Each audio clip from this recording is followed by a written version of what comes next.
Sri Guruji astro TV நேயர்களே, ஒரு வித்தியாசமான பார்வையோடு அரசியல் களத்திற்கு அடுத்து ஒருவர் வருவதாக பேசிக் கொண்டிருக்கிறார்கள். அவரை பற்றி பார்க்க போறோம். என்னன்னா, யார் எந்த நேரத்துல வருவாங்க என்பதெல்லாம் தெரியாது. சில பேர் சொல்லுவாங்க வருவேன்னு. ஆனா சில பேர் சொல்லாம கூட வந்துடுவாங்க. இப்ப என்ன சொல்லிட்டு இருக்காங்கன்னா, தனுஷ் அவர்கள் அரசியலுக்கு வர போறாரு. தனுஷ் அரசியலுக்கு வருகின்ற போது விஜய் அவர்களுக்கு அவர்தான் போட்டியாக இருப்பார், இப்படி பேசப்பட்டு கொண்டிருக்கிறது. சரி, அவர் ஜாதகம்னு ஒண்ணு இருக்கு இல்லைங்களா? கூகுளை தட்டி பார்த்தீங்கன்னா ஜாதகம் கிடைக்குது. அந்த ஜாதகம் என்ன சொல்லுதுன்னா, 28/7/1983 அன்று பகல் 3 மணிக்கு பிறந்ததாக ஜாதகம் சொல்கிறது. அப்படி லக்னமாக விருட்சிகமும் ராசியாக கும்பமும் குறிப்பிடப்பட்டிருக்கிறது. இந்த ஜாதகத்தை வைத்துத்தான் இப்ப நான் பேச போறேன். நடைபெற்று வருகின்ற திசா புத்தி பாத்தீங்கன்னா புதன் தசையில சுக்கிர புத்தி போய்கிட்டு இருக்கு.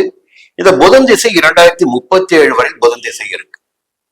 அப்ப புதன் எப்படி இருப்பாரு, எந்த விதமான பலன்களை கொடுப்பார் என்பது ஒரு பக்கம்.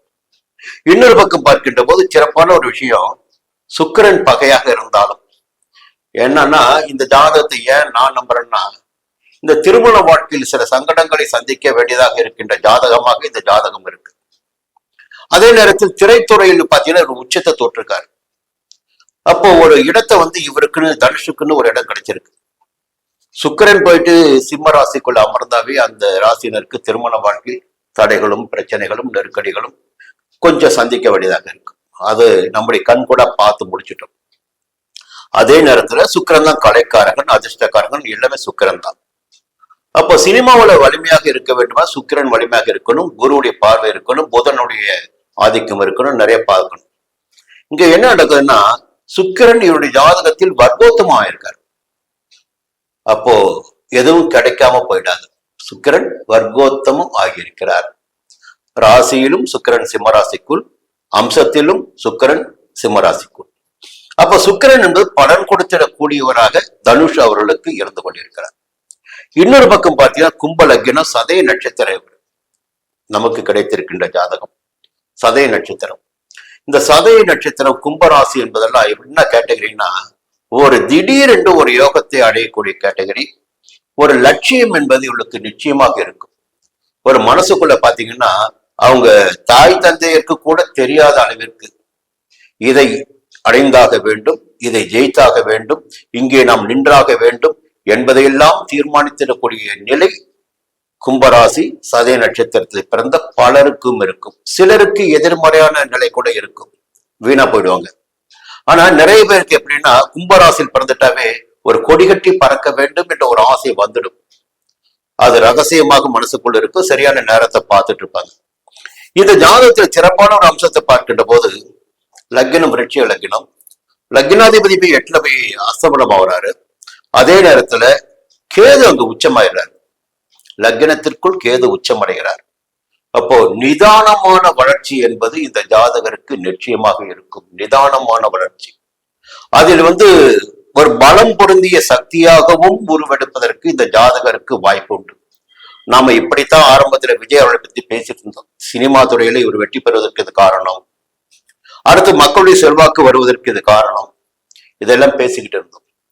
இன்னொரு விஷயத்தை பார்க்கணும்னா, லக்னத்திற்கு 3ஆம் இடத்து அதிபதியும் 4ஆம் இடத்து அதிபதியும் தைரியத்தையும் கொடுத்திடக்கூடிய 3ஆம் இடம் சகோதர ஸ்தானம், புரியுங்களா? அந்த இடத்துக்கு அதிபதி யாருன்னு பாத்தீங்கன்னா சனி பகவான். இந்த சனி பகவான் தான் மக்களுடைய செல்வாக்கை கொண்டு சேர்த்து கொடுப்பவன்.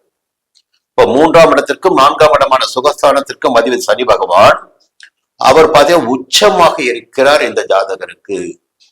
சனி ஒரு ஜாதகருக்கு உச்சமாக இருப்பதே மிகப்பெரிய யோகம் சொல்லலாம். 11ஆம் இடத்தில் மாந்தி சஞ்சரிக்கிறார். 11ஆம் இடத்தில் மாந்தி இருக்கலாம், லாபத்தை கொடுக்கின்ற இடத்தில் குளிகை, புரியுங்களா? அடுத்து சனியுடைய சஞ்சார நிலை இவருக்கு மிக சாதகமாக இருக்கிறது. ராகுவுடைய சஞ்சார நிலையும் இவருக்கு சாதகமாக இருக்கிறது, புரியுங்களா? அடுத்து யாரு? 11ஆம் இடத்து அதிபதி புதன், 8ஆம் இடத்துக்கு அதிபதி புதன். அந்த புதன் பாத்தீங்கன்னா பாக்கிய ஸ்தானத்தில் போய் உட்கார்றார். பாக்கிய ஸ்தானத்தில் ஆட்சி அதிகாரத்தை கொடுத்திடக்கூடிய சூரியனுடன் போய் உட்காருகிறார், புரியுங்களா? அப்போ இந்த அரசியல் பற்றிய கனவு என்பது நிச்சயமாக இவருக்குள் இருப்பதற்கு வாய்ப்புகள் உண்டு. இன்னும் சொல்ல போனால் இந்த சுக்கிர புத்தி முடிந்தவுடன் சூரிய புத்தி வரும். சுக்கிரனுக்கு பிறகு சூரிய புத்தி எப்ப வருதுன்னா இந்த 2026 டிசம்பர் மாதத்திற்கு பிறகு வருகிறது. அப்ப 2027 ஒரு அரசியல் பற்றி பேசுவதற்கு இவருக்கு அதிகபட்சமான வாய்ப்புகள் இருக்கிறது. இவருடைய ராசிக்கும் பாத்தீங்கன்னா 6ஆம் இடத்துக்கு கேது வருவார். இப்பொழுது இருக்கின்ற நிலையில் ஒரு மாற்றம் ஏற்படும்.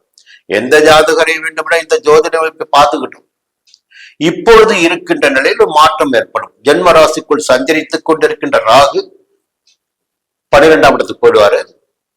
7ஆம் இடத்தில் சஞ்சரித்து எல்லா விதமான நெருக்கடிகளையும் வாழ்க்கை துணைக்கும் இவருக்கும் நெருக்கடிகளையும் பிரச்சனை கொடுத்து கொண்டிருந்த கேது 6ஆம் இடத்துக்கு போவார். கேது 6ஆம் இடத்திற்கு போகின்ற போது எதிரிகளை வெல்லக்கூடிய சக்தி என்பது இவருக்கு இருக்கும். இன்னொரு கோணத்தில் நம்ம பார்க்கணும். நான் திரும்ப திரும்ப சொல்லிட்டு வருவேன். எடப்பாடியார் அவர்களை வீழ்த்துகின்ற சக்தி ஸ்டாலின் அவர்களுக்கு உண்டு. ஸ்டாலின் அவர்களை வீழ்த்துகின்ற சக்தி யாருக்குன்னா விஜய் அவர்களுக்கு உண்டு பேசியிருந்தார். இவருடைய பதிவுகளை பார்த்திருக்கலாம். இப்போ கடகராசிக்கு இவருடைய கும்பராசியில் பாத்தீங்கன்னா 8ஆம் இடம் அஷ்டமஸ்தானம். அப்போ கடகராசியை அஷ்டமிக்கின்ற வைக்கின்ற சக்தி பார்த்தா கும்பத்துக்கு உண்டு. அப்போ எதிர்மறையாக இவர் அரசியலுக்கு வந்தால் கடகராசியில் பிறந்த முதல்வர் ஸ்டாலின் அவர்களை முதல்வர் விஜய் அவர்களை எதிர்த்து அரசு செய்வதற்கு இவருக்கு 100% பலம் உண்டு என்பதுதான் இந்த ஜாதகம். ஏன்னா 6க்கு 8ஆம் இடம், இவருக்கு 6ஆம் இடம் பாத்தீங்கன்னா கடகராசி, கடகராசிக்கு 8ஆம் இடம் இவர். அப்ப 6க்கு 8, இரண்டாவது 6ஆம் இடத்துக்கு கேது போக போறாரு. இந்த 6ஆம் இடத்துக்கு கேது இவருக்கு அதிகபட்சமான செல்வாக்கினையும் சக்தியினையும் கொடுப்பாரு. அடுத்து பார்க்கின்ற போது சனி பெயர்ச்சி, எதிர் வருகின்ற சனி பெயர்ச்சி கும்பராசினருக்கு யோகமானதாக இருக்கும். 7.5 சனி முடிந்து 3ஆம் இடத்து சனி சகாய சனியாக சஞ்சரிக்க ஆரம்பிப்பார். அப்போ எதிர் வருகின்ற ராகு கேது பெயர்ச்சியும் எதிர் வருகின்ற சனி பெயர்ச்சியும் தனுஷ் அவர்களை அரசியலில் காலடி எடுத்து வைப்பதற்கு ஒரு வழிகாட்டுதலை ஏற்படுத்தி கொடுக்கும். அப்ப அரசியலுக்குள் வருவதற்கு வாய்ப்புகள் இருக்கிறது. தேர்தல் காலம் வருகின்ற போதுதான் இந்த ஜாதகங்களை மையப்படுத்தி பேசுகின்ற போது அந்த நேரத்தில் யோகம் யாருக்கு அதிகமாக இருக்கிறது, யாருக்கு சாதகமாக இருக்கிறது பார்க்க முடியும். ஆனால் இவருக்கு அரசியல் செல்வாக்கு என்பது இருக்கிறது. அரசியல் வருவதற்கும் வாய்ப்புகள் இருக்கிறது. போக போக பார்ப்போம். தொடர்ந்து உங்களை பேசிட்டு இருக்க. நன்றி, வணக்கம்.